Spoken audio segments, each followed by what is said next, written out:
Well, hello, friends, neighbors. John Jewish neighbor here, and welcome to another great Tuesday evening. As I've been fortunate enough to do the last few months, I've got a couple of Canadian distillers, Alberta distillers on the channel with me tonight. So tonight, I would like to welcome Dan and Jacques from Bridgeland Distillery. Welcome to the channel, gentlemen.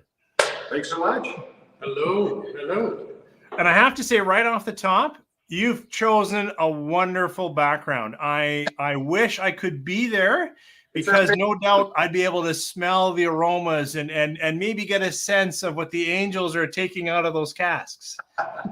Yeah, it's actually it's a real background. Like it's not just behind. Oh, that's good. Hey, one of the first things. Thanks again for being willing to join me here on the channel. And what I know will be a good conversation, just talking a bit about how you guys got started, how the distillery came to be, and also super fortunate that you have sent me some whiskey that we're going to be getting into. I think the whiskey we're going to get into, we've chosen the single blend from 2023, and then your single malt. That's right? That's correct, yeah. Oh, fantastic. Oh, welcome here, Tater and Chris. Thanks for joining us already. Got a few people coming in. To start out, if you don't mind, I really am very interested in how you got started, like how to get started in distilling, how to get started in Calgary, any of the story that's really good. So asking that question, I'm not sure who wants to go first, but how did you come to be? How did you come together? And how did you start a distillery? Choose any order you'd like. Yeah, I mean, Jacques and I met a lot later in life. Like basically when we were prepared to start a distillery is when we met. But for that portion of life, we didn't know each other, which was most of it. Actually, I grew up here in Bridgeland, right where the distillery is. It was kind of Little Italy of Calgary. It's one of the oldest communities here in Calgary, and so I grew up, making wine in my parents' garage. I would go back to Italy where my grandfather and grandmother lived and help them in their vineyards. They used to grow, Moscato grapes and Barbera grapes there, and so I grew up with wine in my life. And then eventually, I went to school, did engineering, and did that for 20 years, but always maintained, making wine is one of my, passions, and eventually got into distilling. And I guess, yeah, Jacques went a little bit of different route. Yeah, from my side, it was beer making was a passion. But then I grew up to go to university, go to engineering as well, work in public safety for most of my career. And eventually we met at a distiller's course because we were both intrigued and curious about what the life of a distiller looked like.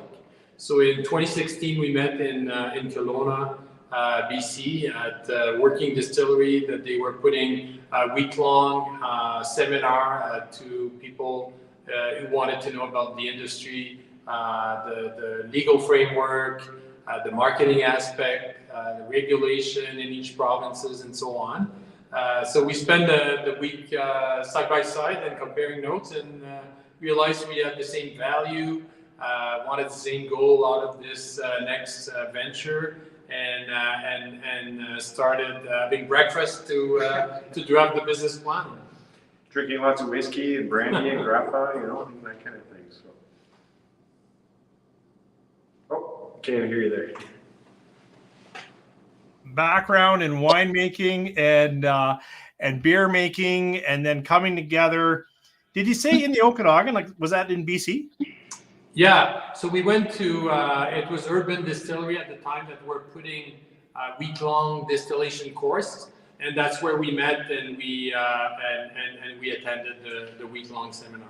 Yeah, and it was kind of lucky we were side by side. Most people in the class were there to learn how to make gin vodka, and they were all interested in doing that when they opened their distilleries. And when they came around the class, what are you guys going to do? Jacques was like, well, whiskey. And I was like, grappa, brandy. Right? They was like, what? So we got to chatting, and we figured, if we were to start a distillery, it would be in a bigger center like Calgary. And I guess we wanted to make things that we were really interested in, that we drank, that we knew kind of what we liked. And the idea of doing all three things has actually been quite fun, because we're now doing a lot of cask finishes with those products that we make right here at the distillery. Whereas most distilleries would have to bring in brandy barrels or other types of barrels like that, we make it all right here. Yeah, that's a really interesting dynamic. We were just as we were like making sure our cameras and sound equipment worked. You mentioned, that you have put out what would be considered a grappa, if we could call it that. We can't here in Canada, and that I have had some of your brandy release before too, and found it really flavorful. Not that I really know anything about brandy, so that gives you casks that you can then try finishing other parts of your whiskey with.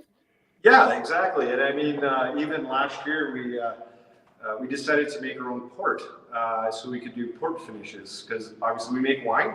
So we made a wine, added our unaged Moscato brandy to fortify that. We made this wonderful port that we also cannot call port because it's not made in Portugal. We named it Porto Rosa, and we kind of owe our friends at Spalumbo's here in Calgary the idea to make that initially, because they really loved port and asked us to do it. So we actually made a few different barrels of that. And we are currently now aging our Glenbow single malt to have a port finish.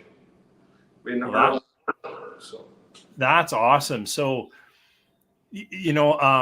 some larger distilleries will almost like they wash their barrels with a bit of what they could call port or sherry, but it sounds like you've actually made a crafted port, and now you're using that on a single malt finish. Wow, that's really cool. Exactly. So we were we're a distillery that makes 100% of our own product, first of all. And then we decided, well, we can't always trust all the barrels that come through, like especially a port cask. Like, what kind of port was in it? Is it going to have a lot of sulfite in it? So we said, you know what, let's make our own port. We know we're going to do a great job at it. And we released it. People loved it. And it was a fantastic port, which we made more of this year. But the initial idea was to do finishes with those port casks. And because we made it, once we freshly harvested it, we put our single malt into it like pretty much immediately. So yeah, that was the great thing with making our own port is we could control the time that the berry was sitting empty, which in our case was like less than 24 hours. So there's no bacteria growth that can start, because the wine is being less ABV. There could be some bacteria growth, right? And being in Calgary, not in the Okanagan or in another wine region, there might be some lag between the time you get your used barrel. So this was really a fun project, and hopefully we can share that with everyone. Probably at the end of summer here, we'll release that Glenbow with the port finish. Oh, that's really cool. You just touched a little bit on barrels. Your backdrop is beautiful and has many, many barrels there.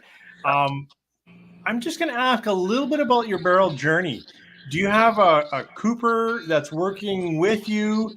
How have you been able to get good barrels? Because that's a key part of making good whiskey. Yeah. We started back in 2019, and from the get-go, we were able to source new barrel. New barrel is our thing, whether it's French oak or American oak. We always strive to get brand new barrel, because a barrel is like a tea bag. You can get a multiple life, right? In a tea bag, you'll put it in 30 seconds in a cup of water. You have a beautiful tea. You put your tea bag into the next cup of water. It'll take 5 minutes this time to infuse all the flavor. But a barrel brand new will infuse a lot of flavor over 10 years. So it's up to the whiskey maker or brandy maker to choose these cycles, how they're going to be used. So we wanted from the get-go to go with brand new barrel for that reason. So we work with a couple of cooperage, large one in the US, ISC. They're located in St. Louis, Missouri. And we're also working with Italian cooperage near where the family of that, where they come from northern Italy, Gamba, and they source their best French oak from the Limousin forest. So sourcing those two sources of barrels, American oak and French oak, was important to us. And I even visited their facility a couple of summers ago, and what a fantastic cooperage they have. It's 5 generations of coopers there. They can go back as far as the records to see like what people were doing back then. It didn't start with the government, it started with the church actually. So you could go back in time, records in the church, and they had 5 generations of coopers in their family. And there's only really 2 cooperages in all of Italy, and this one, is just 20 minutes from my family's farm. Wow, that definitely speaks to history and quality, and some of your background, Dan, to be in that region that your family comes from. Wow, I'm so glad I asked that about oak, because it is a key ingredient.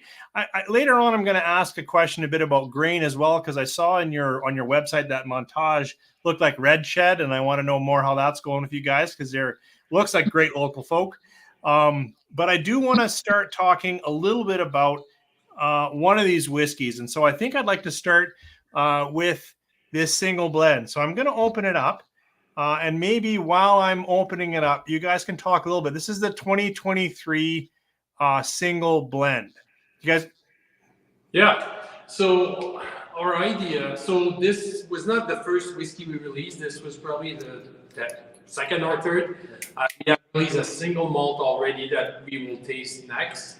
But the blend was a bit of a curiosity for us. We were intrigued to try the different aspect of the blend.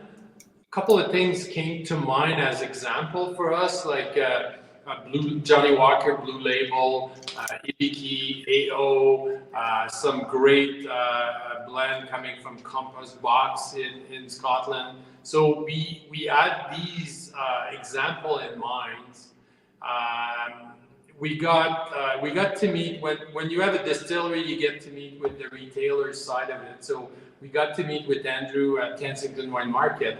He gave us the idea of after touring our facility and realizing that we were making bourbon, we were making single malt, we were making wheat whiskey and rye and so on. And he said, "You guys are distilling the entire portfolio, all the components that you could blend once a year, releasing something unique and something that people will be looking and trying to assess the difference from one year to the next." So that was the first starting point of it through Andrew. And then through the other blends that I talked about, we were inspired. So that 2023 blend, maybe Dan, if you want to talk about it specifically. Yeah, so I guess to back up a bit as well with the blends, like every year we're going to release a new blend. So you have the 2023 available. We already have a 2024 that's now out on the shelves in liquor stores. So it's kind of like, before the invention of the internet, we had the Encyclopedia Britannica, right? So in every year, that's where you went to see the world's best events of that year. And so these are our most exquisite whiskeys of that year, right? So the 2023 blend is made up of, there's 2 specific barrels of bourbon and a barrel of single malt. One of the barrels of bourbon actually was in a brand new Chartered American Oak barrel that we then moved to a once used Hungarian oak barrel that had our grappa in it. So there was you didn't know it, you wouldn't really pick it up, but there was a touch, a hint of our Gewürztraminer grappa in that as well. So. Wow. Now, am I drinking alone? Do you guys have something? Okay, good. You've got good. Okay. Okay. Cheers. Sure. I'm just okay for going in. I was just nosing, but cheers. Sorry, that worked quick for that. So our 2023 blend, actually, when we released it, it was right just before the Alberta Beverage Awards, and it won the Best Canadian Whiskey at the Alberta Beverage Awards. We also submitted it to the Canadian Whiskey Awards. It won a silver medal there and a gold medal at the Canadian Artisan Spirits Competition. So when we created our 2024 blend, we even tried it against our 2023, and we think it's even better. So. Well, I have to say, early thoughts. I've just opened it, had a quick sip with you guys. this is a really nice full flavor, but also sometimes I use tasting notes that I'm like, it's just the impression of. So what I mean by that is it's almost a little bit creamy for me. It's a little bit, lightly nutty, but it actually has quite a bit of integration going on. Like it's got flavor without punching me in one direction, if I may. Like it's really well put together. We always look for multi-note, right? Like a chord in music, I guess. Yeah, but it also.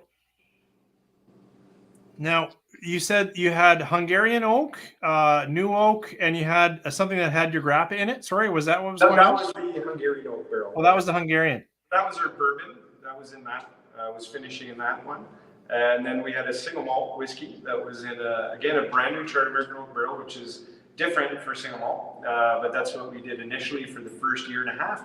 And then we transferred that one specifically. It was I believe it was a Heaven Hill. Heaven Hill used bourbon cask. So you get, I mean, for me, when this one as the best of the both world when it comes to oak, great. You get the tannin coming from the French oak side, Hungarian oak, and the sweetness coming from the American oak, the vanilla notes coming that side. I think some of the old world oak is going to take a bit of time for me to come out. I'm a little more in a sweet. I'm getting vanilla. I'm also getting a lighter fruit note, like a lighter sweet malty sugars almost in it as well. Yeah. Oh, and Ben just asked a question in the chat. I know our screens are smaller today. Just asking about the 2024. Now we're drinking and talking the 2023. But did ask, so is the Hungarian oak with the single blend of the 2024? No, that's just for the 2023 we described. The 2024 is quite a different blend. And that's what's now available on liquor store shelves. There may be a couple 2023s hanging around. There's still some good stock of 2023. Oh, okay. Yeah. So the 2024, that one we wanted to get a little more single malt, heavy on it. Yeah. We also introduced our first rye whiskey barrel into that. So that gave you a little bit of a spicy note. And we also have some bourbon to give you that sweetness. But there's 4 different barrels of single malt in it, all from different oak. Some are brand new charred American oak barrels that were into used and Balcones barrels. There was French Limousin. There was Bulgarian oak barrel, and I think 2 of them were just American. So and the multi-grain aspect of the 2024. So rye, bourbon, single malt, but it's single malt heavy and rye forward, where the 2023 was more across the board between single malt and bourbon. Yeah. So what we do, like basically to create these blends, we go through our stock of our whiskeys and we taste them, and sometimes we find, wow, this is like incredible on this note. As a single barrel, it may not be something that everyone would enjoy the same, but as a part of a blend, it was something that really comes through and really, intermingles nicely with the rest of the barrels that we select. Yeah. That's the day that I want to come down and get a tour and then sample casks. That to me, that sounds like heaven. Like, okay, let's go. Let's try these different casks. This is our favorite room in the whole distillery. Right? So I've asked this question from other distillers before too. When you've got the components, you're going through different casks, you get a sense of the flavors and how they're going to come together.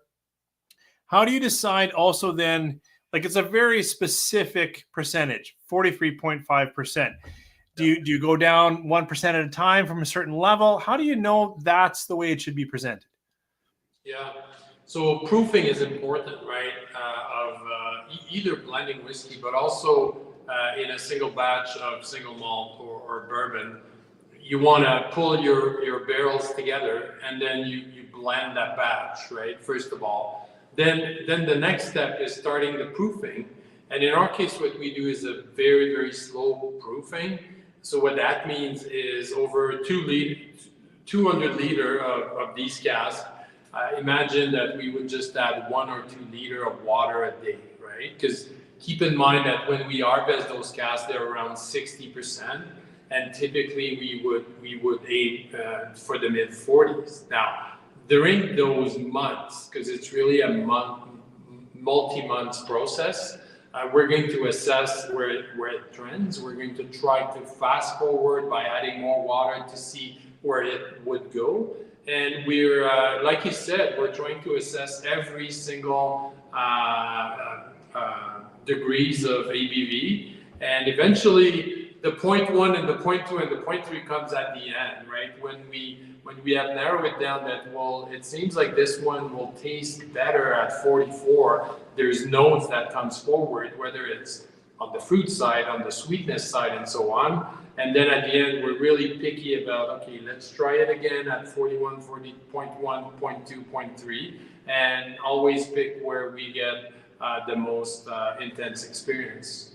Yeah, best, flavor and aroma at the same time, right? So that's what our single malt is at 46.5, is because or 46.3, we were trying it, like you said, at 1 percentage points from like basically cask strength down to 40%, and we found like a beautiful aroma at 47%, but a better flavor at 46. So that's when we started to hone in on it.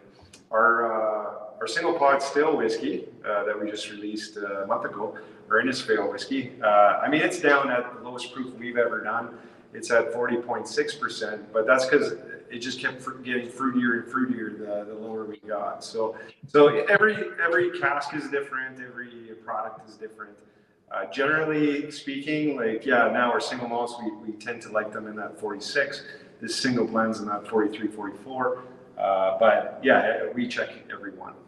And every batch different. Like Dan said, we had an example lately with on the grappa side that we were a couple points higher than normally where we were, but there were good reasons for it, because the flavor were more condensed at 49 instead of 47, right? So it's always, you work with the stock you've got, and you're trying to do the best with in those conditions.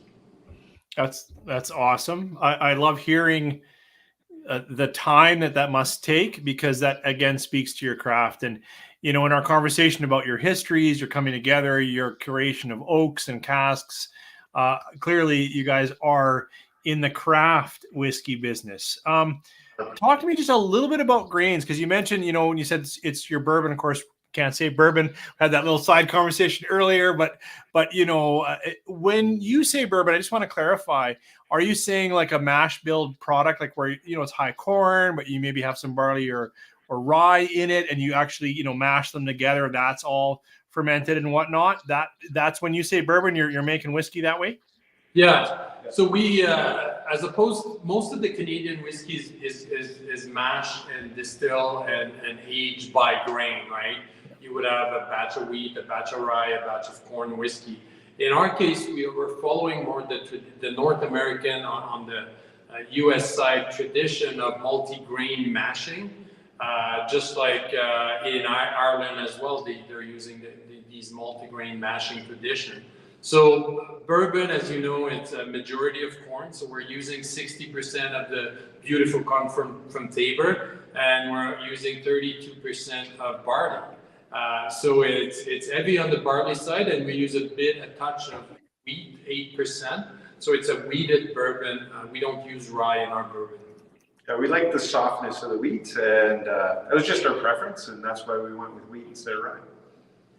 Well, I would say, and you mentioned maybe the 2024, did it have some rye or rye cask? Yeah. This definitely doesn't, for me, for just first thoughts. Yeah, I'm not getting that kind of rye spice. Like it like when you say you're more a wheated bourbon house, I get it. And also, we're not talking this today, but I will be talking about, the Tabor corn relationship here. If we've got a few people from Ontario, a little bit in the BC in the channel here, I think I would say even they have heard of Tabor corn. I would hope, because most people have, yeah. Like black corn, Tabor corn, So.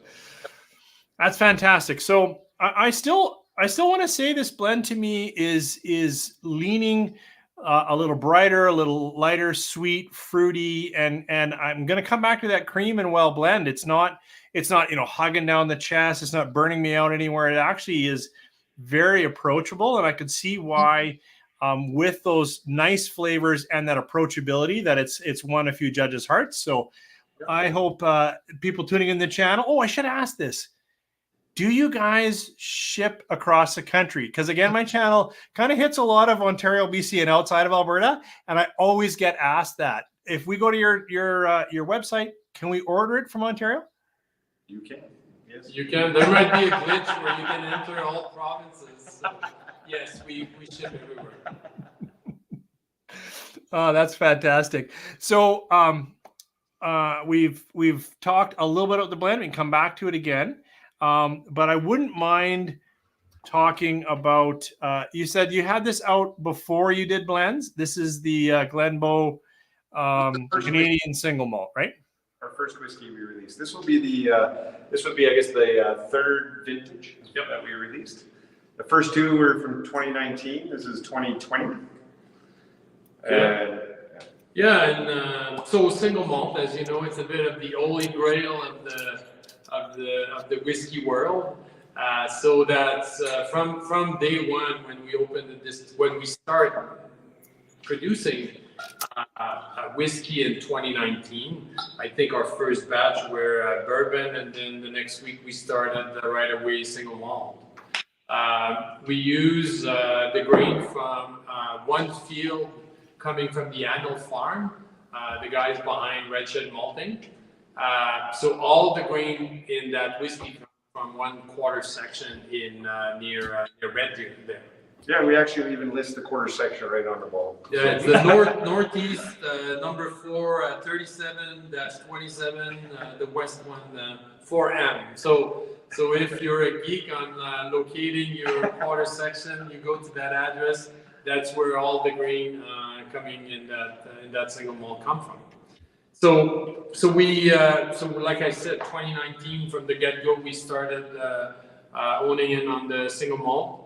And then it's been aged for 3.5 years in this case, and it's the part-third release when it comes to single malt. I did not see that detail. Sorry, I got distracted by the address to the quarter section.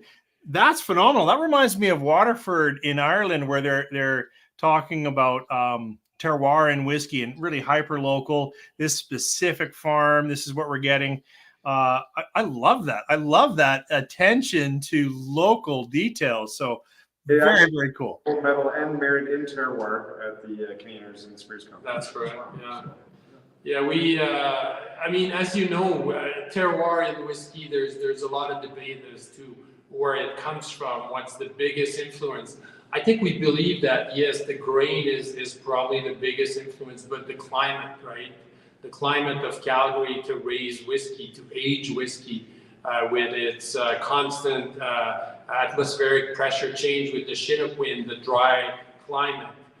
It's part also of the terroir of how this whiskey come to be. So, but to begin with, you need to go back to the field, and that's definitely a great expression of the Alberta terroir there from a grain point of view. Yeah, and this one's made with they're 100% Rocky Mountain, so it's a bit higher kiln roasted. Yeah. And so that temperature, that kilning produces a little more cereal notes. It definitely has an impact on the whiskey because we tried it with your kind of your standard malt, and there's a definite influence from that higher kiln roasting. Yeah, and that's what you get on the nose when you greet the whiskey. It's those roasted cereal notes are there, right? Yeah, for sure. Definitely stands out in contrast to the blend. I'm sure there's some, that single malt, of course, is in your blend, but yeah. But it's a third of the blend in that case. So in this case, it's 100% single malt. I like that roasted note. No, it's not roasted like I've shared that a couple of times. these people out of Fort Saskatchewan used red shed, and they put some chocolate malt in there, so like a really heavily roasted malt, that kind of thing. I'm not getting that, but I like you mentioned that cereal note, but that nice roasted grain, that like toasted, almost toasted, maybe I'm getting. It's funny. Some casks we try, like we were getting a coffee grind, kind of coffee grounds note. Sure. Not as much in this one. Wow, the nose is wonderful. I'd like to take a sip, so thank you again. Cheers. Cheers. Yeah. Slàinte.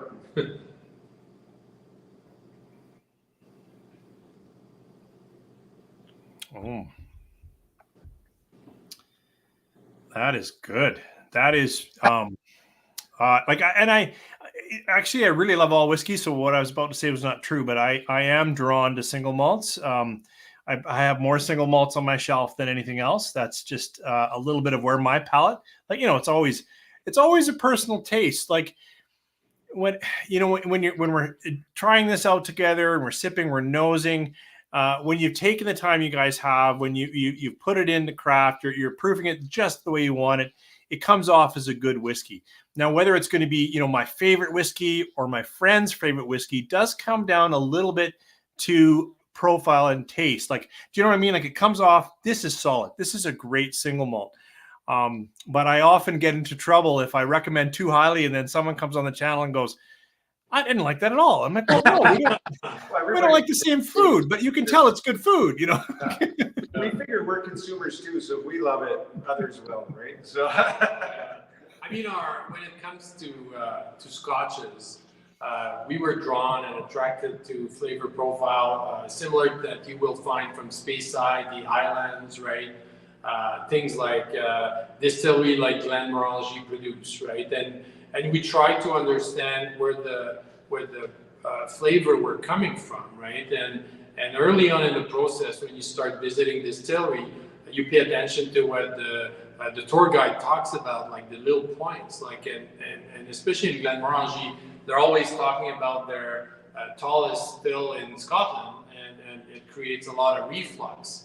So it was one inspiration as to why our pot still has a big coil at the top, right? At the top of the helmet, it's a linarm that is coiled, and we get tons of reflux when distillation is going on, and then it creates some sort of a purified product where it's a clean, very clean distillate, and then when you start aging the product, then you have a great foundation.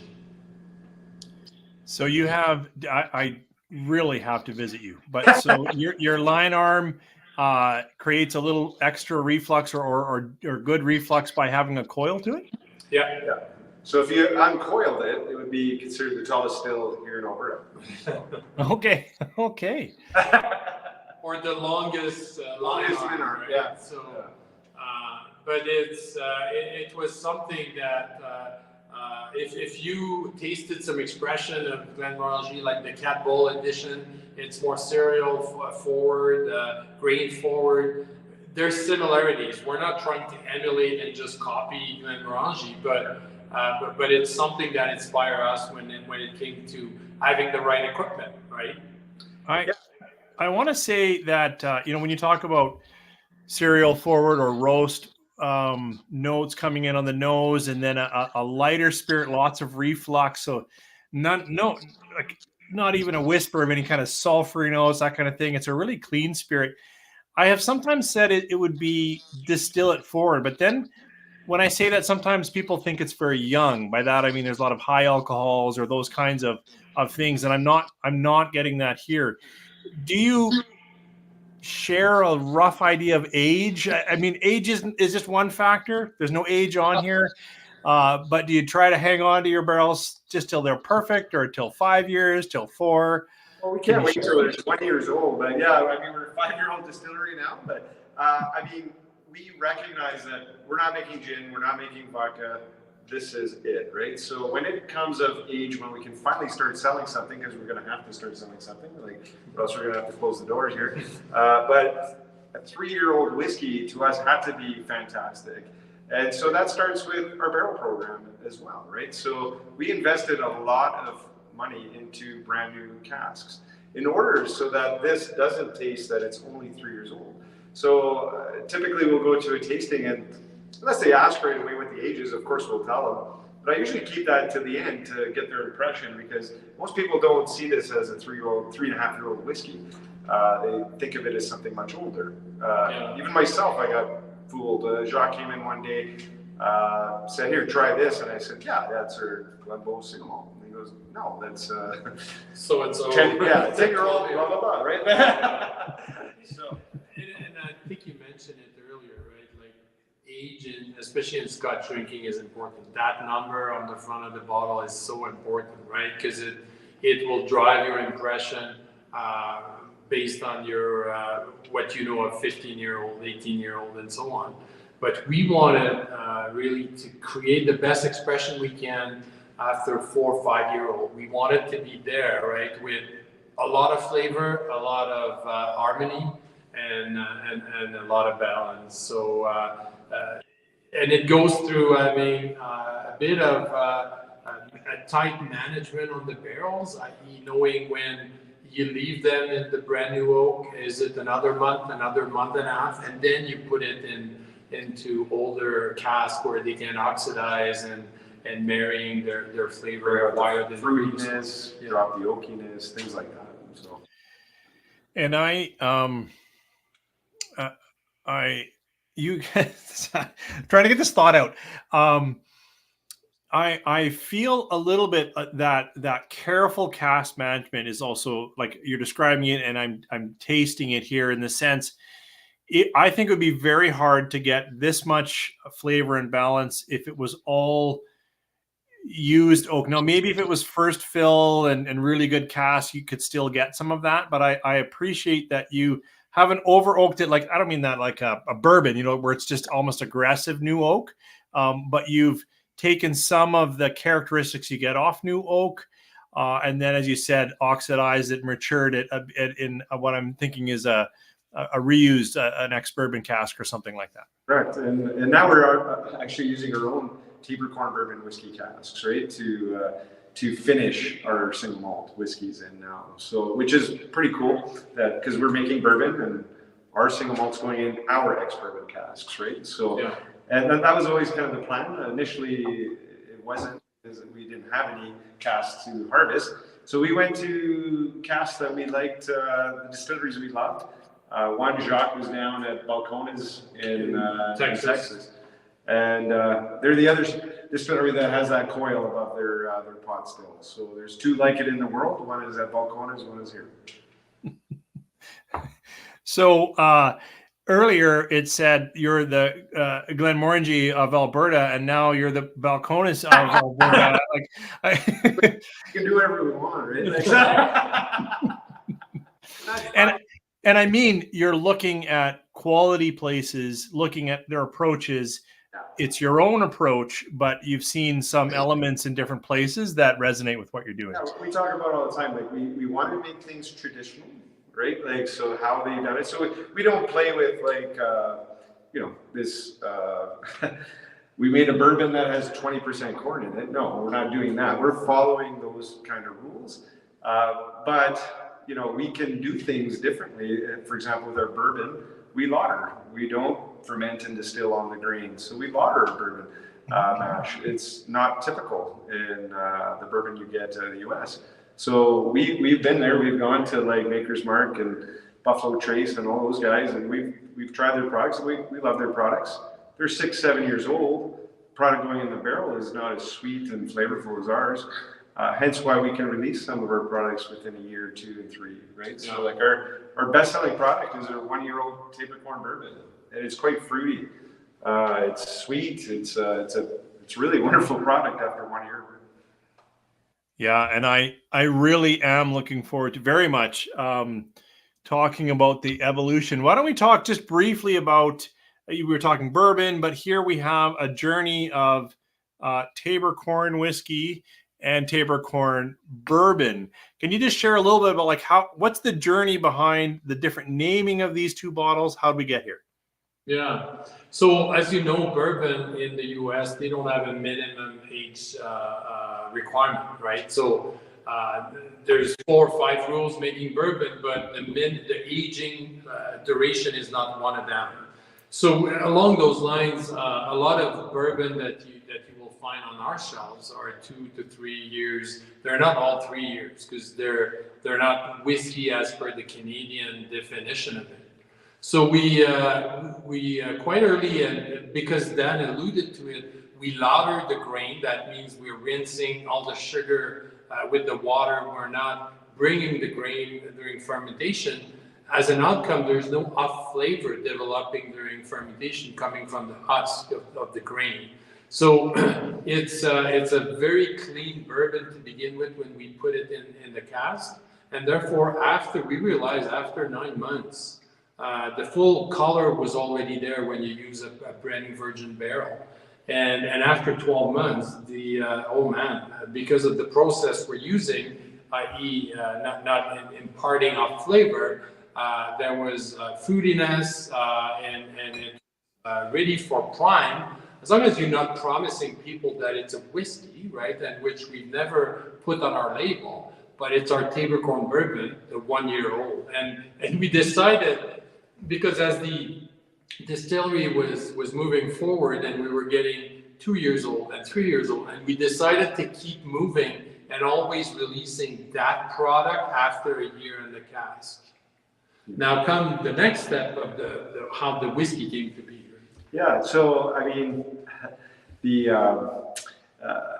eventually released the straight bourbon that was 2 years old, and then that one there, the bourbon whiskey. We loved that one at cask strength, but we decided to release it at 55%, so it's about 10% higher. That one there, you put that over a nice king cube and let it dilute a bit, and it's quite flavorful and sweet. I'm sure you'll try it another time and let us know. But I mean, yeah, we're basically also, besides the lautering, we're doing like a sweet mash as well. We always pitch new yeast. It's not typical in the US as well. They typically do sour mash process. And it's quite sour, like the distillate, right? Like we've tried it. It's not our favorite. I mean, again, the barrel is magic after 6-7 years, and they release good products. But we released a hell of a product in one. So we're just quite excited to see what these things will taste like, after 7 years, 8 years, 10 years. But we're not there yet, but we like the where it's trending. There was one product when we opened the distillery that we released was our corn spirit. So it was our on-age, basically our on-age bourbon. And it was really, really popular, super approachable, even though it was an on-age whiskey. I mean, we discontinued it because now we have so many product, and really on-age whiskey is a bit of an acquired taste. But it was super approachable for cocktailing, and people were sipping it by itself. So again, back to the little different things we do differently. This was a good example of that. So again, we do everything traditionally with that innovative twist that we've been talking about. And then we really, really take the terroir into account here, like the grains, the climate. Calgary is pretty unique with our Chinooks. So we're not in brick houses outside where it's, it's getting all this massive temperature change. I mean, we're not in Texas, we're not in Kentucky. So, but we do have those Chinooks that cause a lot of pressure change. I mean, that's why a lot of people get those migraine headaches here in Calgary. But it's doing a hell of a job with our whiskey. Yeah, it pushed the spirits deeper in the wood when the pressure change occurs in 10 days, right? So. Yeah, no, I can see that. I've never thought of the way a weather system comes through Calgary. I mean, I'm very aware of that. I'm up here in kind of Edmonton area, but I've lived in Alberta my whole life, so I do get the Chinook and the concept of that serious change that would definitely change the way that whiskey's interacting with the wood. That's really cool. Also, I love that you went into a bit of the Lauterton process, like so that people can hear and maybe even get curious. Well, what does that mean? How that is a different process. You've also shared your sweet versus sour mashing, and also just the way it's been mentioned a couple times. So I got to say, the color, and part of it's this beautiful red label. You had that in your Moscato brandy as well. But boy, the color on this whiskey is just so phenomenal. It's just, it draws you in. Yeah. I mean, there's the different style of whiskey we're making, like the wheat, the rye, the single malt, the bourbon, the Irish. Some of those styles lends well with using brand new oak. Some less, right? Like our single pot still, for instance, or Innisfail. We try to stay away as much as possible for new oak, and the color is not as vibrant as an outcome, right? But so be it, right? It's all natural coloring here, right? Yeah. So, a comment that came earlier when we were walking through different distilleries and things that people like, someone said, become the Coloman of Alberta and I'll relocate. And that could have been a comment about peated whiskey. Do you have any plans to consider some peated barley in any of your expressions? Yeah. So we're aging right now at peated expression. And again, I think when we approach that, we ask ourselves, so how it's going to be? Do we want to source peat coming from the UK or what else, right? We did some research and realized that Alberta and Saskatchewan are one of the largest producer of peat, right, for agricultural product. So we reached out to some of those producers to see what it would look like to harvest some peat to be able to smoke our grain after the fact. So we did a lot of research, a lot of hands-on research, like doing actually smoking of the grain with that peat. And that peat coming from Alberta is beautiful in flavor by itself. So we did an early on project. Then we turned to the maltster to ask for a product that would have these characteristics, i.e. Alberta raised barley, but also flavored with the peat from Alberta. And we found a maltster in Westlock, just north of Edmonton, Hammer Malt, and they've been working with Alberta peat. So in the last year, we've been doing quite a few mashes with the beautiful peat coming from Hammer Malt, and it's been aging now. I think the oldest barrel must be 8 or 9 months old. So it's coming soon.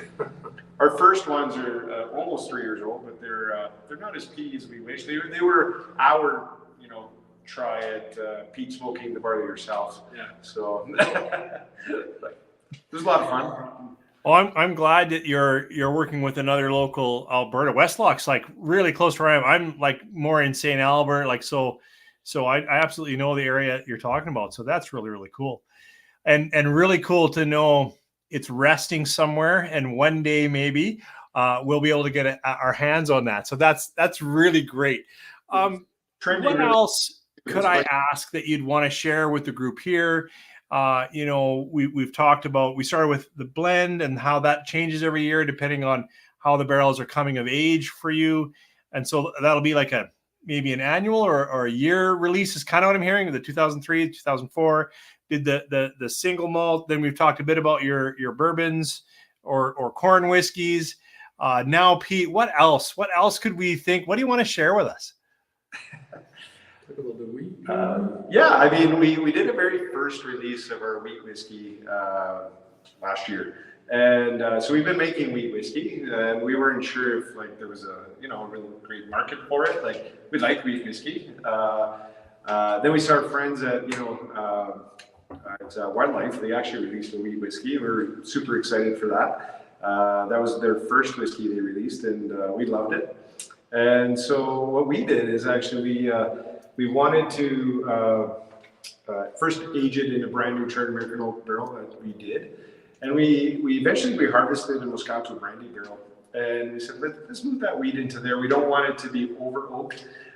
We thought the sweetness from the Moscato brandy would come through, and kind of a little bit of the tannin in the French oak, and so we actually left that in that barrel for an additional 2.5 years after already being in the new Chartered American oak barrel for a year. And we just kept loving it at cask strength. So we released it at 57%. And it was probably one of our quickest selling whiskeys that we released. It was a single barrel. And the unfortunate thing was we didn't make as much at the time, but we have quite a few barrels now. They're just not of age. So probably next year you'll see another wheat whiskey come through. So. Yeah. Oh, that'd be great. Yeah, I was fortunate to get a sample. A mutual friend of ours let me have a little bit of his, so that was excellent. Good to know it's coming out again. I did have a question. We've actually covered a lot of ground. We talked history. We talked how you came together, the casking program, all of these things creating good whiskey. And then I just had a question about water source. Do you track down, have a unique water source that you want to talk about? Yeah, well, we're using the water that's flowing to Calgary, coming from the Bow Glacier, right? So glacier water has great characteristic when it comes to mash, right? High in sediment, and it's a great environment for the yeast to thrive.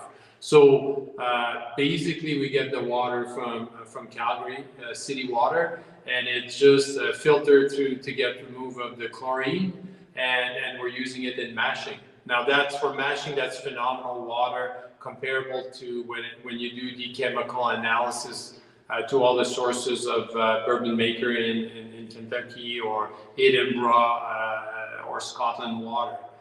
Now when you reduce or proof your whiskey, then it's not great water. You don't want to add anything with sediment. So we're using reverse osmosis treated water. So we have a little system that will remove all the sediment, and then you want the cleanest water possible when it comes to proofing your whiskey.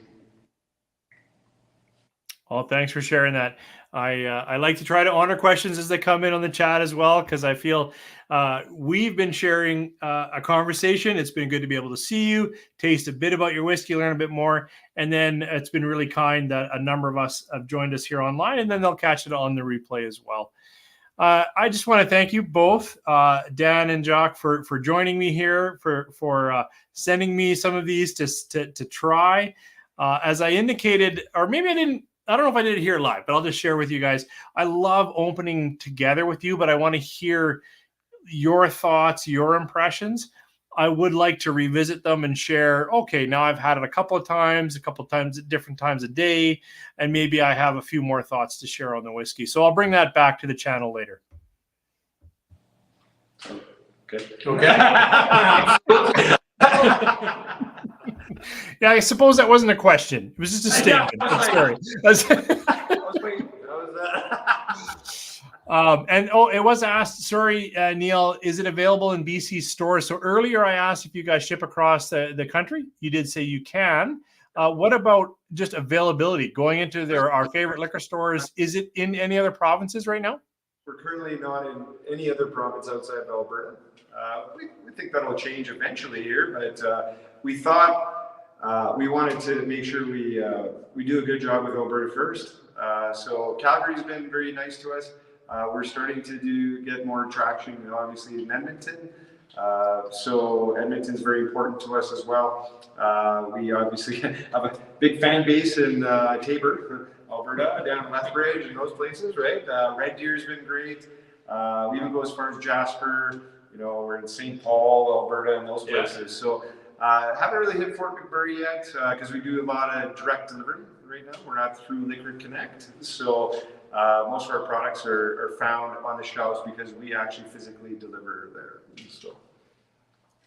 Well, thanks for answering that. And I have no doubt that your success will continue because of the craft and care you're putting in. It will be in BC, I'm sure, when that works out, and probably across the province. But I appreciate your concentrating in Alberta. And if I didn't say it in the channel, I should say to anyone here, I've only seen pictures of what is a beautiful distillery. You've described your line arm. I can see some of your aging barrels. Like, it would be, I think, a place to go. And I hope anyone here can drop in. I'm sure you do tastings.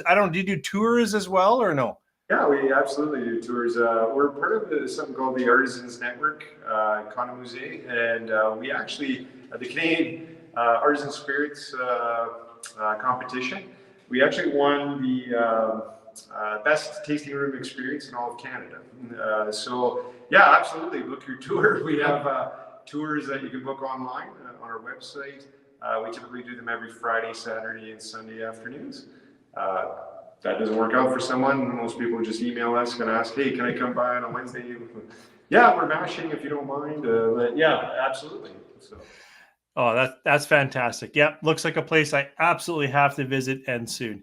Please. Thanks again for joining me here, and thanks for everyone who dropped in online and shared a few thoughts. I hope you have something as tasty as this, which means I hope you have some Bridgeland in your glass. Thanks for joining me, you guys. You have a good night. Thanks very much. Bye.